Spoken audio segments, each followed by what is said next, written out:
It's September 12th, 1966, and another remarkable event is about to be uncovered by Arion, Rebecca, and Olly, the Retrospectors. For a TV show that lasted only 2 seasons, it is remarkable that everyone still knows the theme tune to the Monkees, a zany sitcom about 4 young men who live by the beach and are in a band and have hair. The storylines are a bit surreal and vague, but the tunes were always on point and immediately lapped up by America's youth when the show premiered on this day in 1966. Yeah, and the first episode was called Royal Flush, and they'd actually already filmed 13 episodes. They had all of those 13 in the can. This was sequentially the third that had been produced, but they decided to switch around the order in which they were going to play because of the growing fan base that one of the Monkees, David Jones, had due to the fact that he had already released his own LP called David Jones in 1965. And so he had a bit of a following, and this was a very Davy Jones-heavy episode, and so they were like, well, let's rush that one out the door. I watched this episode, and as soon as Davy Jones started speaking, I was like, this is just Frank Spencer. That's so true. It's the weirdest thing. He's so small and squeaky. And he was the hot one. I mean, okay, so the good looks of the Monkees. So it's Davy Jones, right? Michael Neesmith. Huge gap. Then Mickey Dolenz, Peter Tork. They are a strange... They're one of those people... You know how when you go to a flea market and you see a whole table of antiques and it looks pretty good and you think, oh, I'll get something for my house because that looks amazing. But when you go up close and look at each item, you're like, oh, I don't actually want any of these items in my home. That's what the Monkees were giving aesthetically. Beatles from a distance. Yeah, Beatles from a distance. Yeah, well, Jones was something of a showbiz pro when he was cast in the Monkees. He'd been the Artful Dodger in the Broadway production of Oliver. So that's where the Cockney vibes are coming from. He'd been Ina Sharple's grandson in Coronation Street. There you go. Whereas the others were Yanks and less well-known, although Mickey Dolenz had been a child star as well. And they were thrown together. Now, this story is obviously very well-trodden for anyone who's a fan of the Monkees, but for people who aren't, they are often called the first boy band because they were put together having never met each other or worked with each other ever before into a band purely for the purposes of this TV show. So they were actors first, kind of good-looking second, as you were saying, Rebecca, and then kind of third musical talent. And they'd answered an ad which sought, quote, 4 insane boys, 17 to 21, which actually was a pretty good casting call. Sort of captures the zaniness, doesn't it? The casting call had 2 other weird bits in it. They said they wanted spirited Ben Franks types and they must come down for interview. And apparently both of those bits in the advert were kind of sly nods to the druggy flower child spirit of the age. So Ben Franks was this popular Sunset Strip restaurant where apparently mods used to get together over burgers and fries, or as Davy Jones called them, long-haired beatnik weirdos. And the must come down for interview was a reference to being high and needing to come down and come along to the party. God, you really had to be able to read between the lines. Rad. In your copy of The Stage or whatever it was. In your Hollywood Reporter whilst high on pot. They're looking for a very particular, ambitious and yet laid-back kind of boy. Well, of course, the Monkees from the start were being compared to the Beatles, but the programme was the brainchild of a dynamic young producer and a bit of a bohemian himself called Bob Rafelson, who had been in a band, and he and his partner, Bert Schneider, decided they were going to make a show that was about, the antics of a group on the road. He said he had this idea before the Beatles were even famous. Yeah, well, who's to say?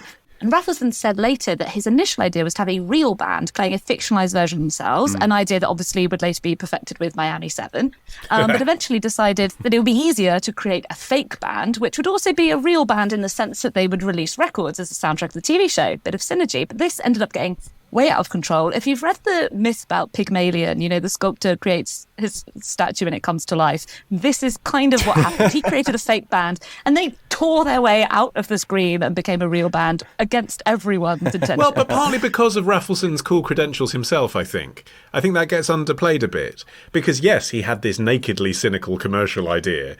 The Beatles are massive, let's create an American equivalent who look a bit like them. But he himself is absolutely at the forefront of the countercultural movement of the time. He's the director of 5 Easy Pieces, right? He was a producer of Easy Rider. So, yes, he's doing something that is a very, very commercial mainstream idea, But he is coming from that same background himself. He would get all those jokes about coming down for interview. And that's what's so cunning about what they did, right? When you're watching it, you're not feeling this is the Hollywood sanitized version of hippie culture. It feels like it is part of the conversation. Even in their selection of the band members who came to comprise the Monkees, you know, they held this casting call where apparently it was this completely sort of off-the-wall affair with Schneider and Rafelson doing these bizarre things to work out effectively how applicants would respond and then deciding whether they had the right stuff. So at one example, they pulled the chair out from under Talk, and he responded apparently by starting to knock things playfully off the producers' desks in a sort of mock being angry with what had happened to him. So I think they knew what they were looking for and they knew what was going to work. And a flavour of that actually extended out into the show itself when it went to air, because they would often end with a fourth wall breaking moment of the Monkees sitting around on set talking about the previous episode, talking about random stuff. Apparently that was initially introduced because sometimes the episodes would end up a minute or two short because they were really, the plots were surreal, the editing was really frantic. I can imagine it must have been very difficult to be like, okay, there's our 25 minutes or whatever. So they would end with these sort of backstage moments. But it was something that set it apart from other things. You know, Rafelson wanted the show to have a sort of avant-garde edge influenced by European films, but most of those gimmicks look so goofy now, like jump cuts and sped up effects. That just looks corny now. But the fourth wall breaking stuff, it's actually really clever and just really charming and interesting and more than you would expect from something that was obviously created to appeal to tweens. Yeah, I've never watched a full episode of The Monkees before. I've seen clips and I come to realise watching a full episode that actually I think all I've ever seen is on daytime TV when they were interviewing a surviving member. They just show the title sequence. So I felt like I'd seen it. I'd actually just seen the title sequence, which in itself has lots of clips from other episodes. But sitting down and watching a whole episode, it makes absolutely no sense. Like, there is no plot that you can follow, which in itself, of course, was hugely influential in terms of bringing avant-garde comedy into the mainstream.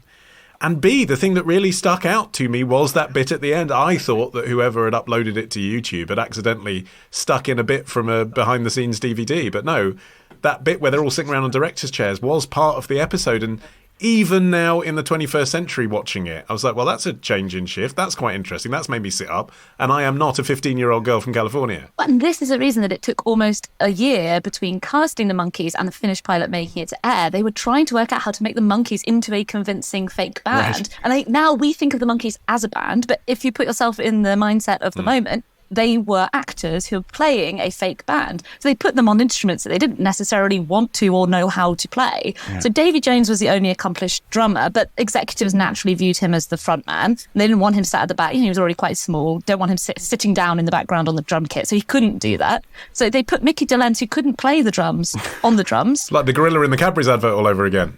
Right. Neesmith and Talk could play the guitar, but somebody had to go on bass, so Talk had to go on bass. And so they were frantically trying to learn to just fake their way through these songs. The problem came when towards the end of the first series, it became obvious that there was huge demand for the Monkees to go on tour as themselves. And a bit of a backlash at that point as well, even though they were enormously popular, in that it had come to the attention of the target audience, who maybe aren't reading the music press, that they weren't writing their own songs either. Although, again, viewed from this perspective, that's a masterstroke, isn't it? I mean, why would you get four actors to write their own songs when you can employ people like Neil Sedaka and Neil Diamond and Carole King? That's who was writing the Monkees songs. That's why they're great songs still. Yeah, I found an interview with Talk from 1982 where he said it was a unique phenomenon to be a member of a group that wasn't really a group, and yet it was a group. If we had been a group, we would have fought to be a group, or we would have broken up as a group. But, and this is where it gets sort of slightly less stoned, he said, we were a project, a TV show, and a record-making machine. And I think that really is what they were. You know, they became something that was a bit of all of those things and kind of greater than the sum of their parts.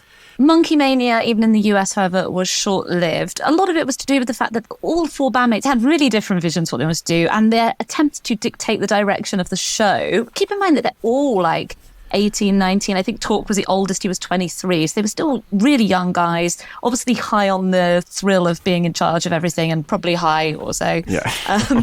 And NBC cancelled the show after season 2. And it was after that they appeared in Rafelson. It was Rafelson who made that film Head. And they said afterwards that, the film was a flop and it basically killed the Monkees. But afterwards, Neesmith claimed that was actually Rafelson's intention all along. And he was becoming pretty big in the new Hollywood movement. And it seemed like he just wanted to kill his creation. Well, apparently also the film was meant to be called something else before they changed its name to Head, because at this stage, Rafelson had in mind that he wanted to go and make Easy Rider, and they wanted the poster to be able to read, "From the guys that gave you head." Tomorrow.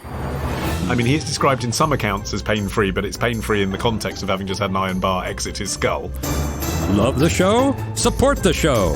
Patreon.com/retrospectors. Part of the Acast Creator Network.